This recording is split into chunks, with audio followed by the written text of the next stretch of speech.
Welcome back to clean news Rajasthan. चलिए देखते हैं राजस्थान की 15 फटाफट बड़ी खबरों को। अशोक गहलोत बोले, कांग्रेस और देश दोनों बड़े संकट में। राजस्थान के पूर्व मुख्यमंत्री अशोक गहलोत का कहना है, देश और कांग्रेस दोनों इस वक्त मुश्किल दौर से गुजर रहे हैं। केंद्र की भाजपा सरकार ने पिछले 10 सालों में देश के हालात को इस हद तक खराब कर दिया है। आगामी लोकसभा चुनाव देश व समाज के भविष्य को आकार देने के साथ साथ संविधान और लोकतंत्र को बचाए रखने के लिए भी बेहद महत्वपूर्ण हो गए हैं। उन्होंने कहा कि भाजपा यह सर्टिफिकेट बांट रहे हैं कौन राम भक्त है और कौन नहीं। उनके अलावा पूर्व उप मुख्यमंत्री सचिन पायलट ने भी लोगों को भाजपा के झूठे प्रचार और मार्केटिंग से सावधान रहने को कहा। भाजपा पर बरसे सचिन पायलट, बोले भगवान राम पर उनका एकाधिकार नहीं। कांग्रेस के वरिष्ठ नेता और पार्टी महासचिव सचिन पायलट ने मंगलवार को विभिन्न मुद्दों को लेकर भाजपा पर तीखा हमला बोला। उन्होंने कहा कि भगवान राम सबके हैं और भाजपा चाहे कितनी भी कोशिश कर ले, वो उन पर या धर्म पर एकाधिकार नहीं रख सकती। उन्होंने कहा कि एनडीए के 400 पार वाले नारे से अहंकार की बू आती है। उन्होंने सवाल किया कि अगर भाजपा को 400 सीट का इतना ही भरोसा है तो वे हमारे और अन्य विपक्षी दलों के लोगों को अपने साथ क्यों नहीं लेना चाहते हैं। उन्होंने भाजपा पर संवैधानिक संस्थाओं को कमजोर करने का आरोप भी लगाया। इस दिन जारी होगा कांग्रेस का मैनिफेस्टो। कांग्रेस के वरिष्ठ नेता सचिन पायलट कल जोधपुर पहुंचे। इस दौरान सचिन पायलट ने मीडिया से कहा कि पिछले बार हम परफॉर्म अच्छा नहीं कर पाए, लेकिन लोकसभा चुनाव में इस बार हम बेहतर प्रदर्शन करेंगे और जनता का रिस्पांस भी मिल रहा है। उन्होंने कहा कि इस बार कांग्रेस पार्टी कमबैक करेगी। राजस्थान के साथ जोधपुर की जनता भी समझ चुकी है। अब 10 साल का रिपोर्ट कार्ड देखने के बाद ही जनता वोट करेगी। उन्होंने कहा कि जनता कांग्रेस के उम्मीदवारों के और इंडिया एयरलाइंस के उम्मीदवारों के पक्ष में मतदान करेगी। पायलट ने कहा कि 5 तारीख को कांग्रेस मैनिफेस्टो जारी करेगी।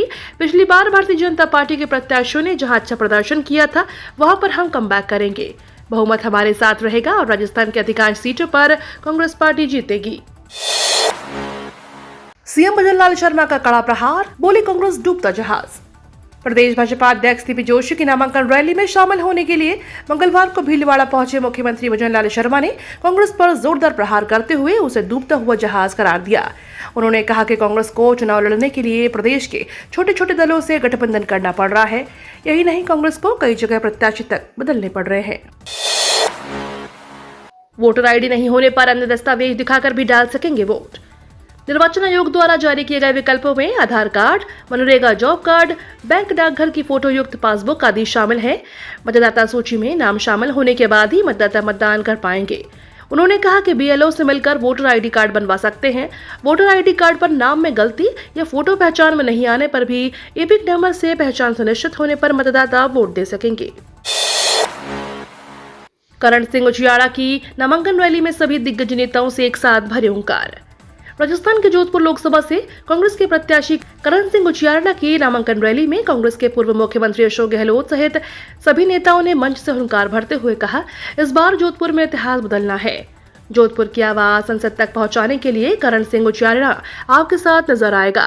नामांकन रैली से पूर्व करण सिंह उचियाड़ा दोपहर को शुभ मुहूर्त में कांग्रेस पदाधिकारियों के साथ जिला निर्वाचन अधिकारी के समक्ष अपना नामांकन दाखिल किया और वहां पर सरप्रताप की मूर्ति पर माल्यार्पण भी किया। पीएम मोदी ने सतीश पूनिया, राजेंद्र राठौर और सीएम भजनलाल से अलग अलग की मुलाकात। पीएम नरेंद्र मोदी ने मंगलवार को कोटपुतली से लोकसभा चुनाव 2024 का शंखनाद किया। इस दौरान उन्होंने राजस्थान की जनता को संबोधित करते हुए कहा कि प्रदेश की सियासत 2 खेमों में बटी हुई है, जहां एक तरफ राष्ट्रहित के संकल्पों में काम करने वाली भाजपा है तो वहीं दूसरी ओर देश को लूटने वाली कांग्रेस है। जहां एक और देश को परिवार मानने वाली भाजपा है तो दूसरी ओर अपने परिवार को देश के ऊपर मानने वाली कांग्रेस है। ऐसे देश विरोधी परिवारवादी भावनाओं के खिलाफ राजस्थान हमेशा ढाल बनकर खड़ा रहा है। पीएम मोदी 5 अप्रैल को चुरू में भरेंगे हुंकार। देश के प्रधानमंत्री नरेंद्र मोदी 5 अप्रैल को चुरू आएंगे। प्रधानमंत्री नरेंद्र मोदी चुरू लोकसभा चुनाव में भाजपा प्रत्याशी देवेंद्र झाझड़िया के पक्ष में जनसभा को संबोधित करेंगे। पुलिस लाइन स्थित स्टेडियम में 5 अप्रैल दोपहर 1 बजे नरेंद्र मोदी का चुरू पहुंचने का कार्यक्रम है। राजस्थान की सभी 25 सीटों पर बीजेपी की जीत का मार्जिन होगा 5 लाख से ज्यादा। राजस्थान के सीएम भजनलाल शर्मा ने कोटपुतली में पीएम नरेंद्र मोदी की जनसभा के दौरान अपने भाषण में कहा कि साल 2014 से पहले देश की स्थिति के बारे में सोचना पड़ेगा। कांग्रेस ने सिर्फ गरीबी हटाओ के नारे लगाए हैं, लेकिन पीएम मोदी ने असल में गरीबी हटाने का काम किया है। राजस्थान में हमारी सरकार महज 3 माह की है, लेकिन हमने यहाँ पर 45% योजनाओं का काम किया। ये सब पीएम नरेंद्र मोदी के मार्गदर्शन में हो सका है। हमने पीएम मोदी की गारंटी के पेपर लीक के मामलों में आरोपियों को जेल में डालने का काम किया है। राजस्थान देश में सीजर के मामले में पहले स्थान पर। राजस्थान में अलग अलग एनफोर्समेंट एजेंसियों ने मार्च महीने की शुरुआत से अब तक नशीली दवाओं, शराब, कीमती धातुओं, मुफ्त बांटे जाने वाली वस्तुओं, फ्रीबीज और अवैध नकद राशि के रूप में लगभग 507 करोड़ रुपए की जब्तियां की हैं। निर्वाचन विभाग के निर्देशन पर लोकसभा चुनाव के मद्देनजर आदर्श आचार संहिता लागू होने के बाद 16 मार्च से अब तक एजेंसियों द्वारा पकड़ी गई वस्तुओं की कीमत 400 करोड़ रुपए से ज्यादा है। सीजर के मामले में राजस्थान देश में पहले स्थान पर है। अगले 5 साल मुफ्त राशन मिलता रहेगा, राजस्थान से पीएम मोदी ने किया ऐलान। प्रधानमंत्री नरेंद्र मोदी ने राजस्थान में लोकसभा चुनाव के लिए अपने प्रचार अभियान का शंखनाद कर दिया है। मंगलवार को पीएम मोदी जयपुर ग्रामीण लोकसभा सीट के भाजपा प्रत्याशी राव राजेंद्र सिंह के पक्ष में कोटपुतली में विजय शंखनाद रैली को संबोधित करने पहुंचे। इस दौरान पीएम मोदी ने कहा कि अगले 5 साल तक लोगों को मुफ्त राशन मिलता रहेगा। पीएम मोदी ने कोटपुतली रैली के दौरान कांग्रेस सहित ईडी गठबंधन पर भी तीखा हमला बोला। जयपुर ग्रामीण लोकसभा सीट पर हुई पीएम मोदी की रैली का असर जयपुर शहर, दौसा, भरतपुर, सीकर, झुंझुनू, चुरू और अलवर लोकसभा सीट के मतदाताओं पर भी होगा। 2 लाख स्टूडेंट्स को प्राइवेट स्कूलों में मिलेगा free admission.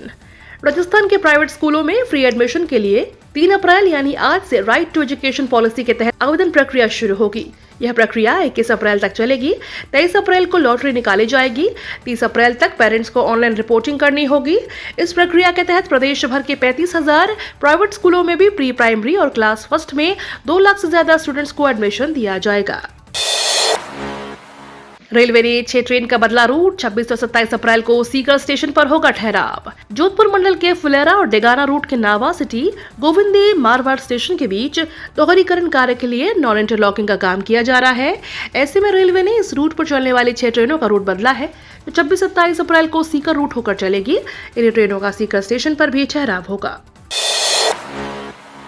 JEE main, MHT, CET, CA, UPSC सहित इन परीक्षाओं की तारीख बदली।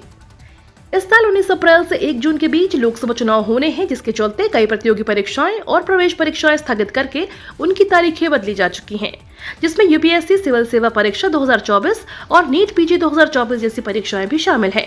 इसके अलावा Karnataka common entrance test, Maharashtra health एवं technical common entrance test, MHT, CET, TS EAPCET परीक्षा, TS पॉलीसेट और ICAI CA जैसी कई परीक्षाएं चुनाव के बीच होनी है। यह परीक्षा 22 अप्रैल से 30 अप्रैल के बीच चलेगी। इसका एडमिट कार्ड परीक्षा से 10 दिन पहले जारी किया जाएगा। पीएम मोदी के चुनाव लड़ने पर रोक का मैसेज वायरल, PIB ने बताया भ्रामक। सोशल मीडिया में इन दिनों एक खबर जमकर वायरल हो रही है कि चुनाव आयोग ने पीएम मोदी के चुनाव लड़ने पर रोक लगाई है। अर्थ न्यूज के नाम से यूट्यूब चैनल के इस वीडियो क्लिप को PIB ने भ्रामक करार दिया है। ब्यूरो ने कहा कि यह दावा पूरी तरह से फर्जी है। इस तरह के फर्जी वीडियो से सतर्क रहें। पीएम मोदी के चुनाव लड़ने पर किसी भी तरह की कोई रोक नहीं है। ऐसे कंटेंट शेयर करने से बचें। ये तो थी राजस्थान की बड़ी खबरें। रोजाना सबसे पहले अपडेट पाने के लिए क्लीन न्यूज राजस्थान को अभी सब्सक्राइब करें।